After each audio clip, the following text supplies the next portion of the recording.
আপোনাৰ ভাগ্য বৃদ্ধি কৰিব পাৰে এই 6টা বাস্তু টিপছে। সঠিকভাৱে মানি চলিলে জীৱনত আহিব পাৰে সুখ, শান্তি আৰু সমৃদ্ধি।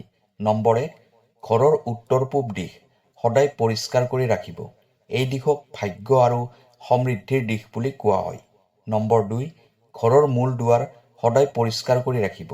ইয়াৰ জৰিয়তে শুভ শক্তি ঘৰত প্ৰৱেশ কৰে। নম্বৰ 3, তুলসী গছ ৰোপণ কৰিব।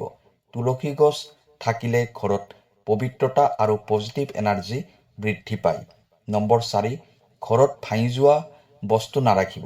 এইবোৰে নিগেটিভ এনাৰ্জি আনে আৰু ভাগ্যত বাধা হয়। নম্বৰ 5, সন্ধিয়া সময়ত চাকি জ্বলাই দিয়ক। ইয়াৰ ফলত ঘৰত শান্তি আৰু লক্ষ্মীৰ কৃপা আহে।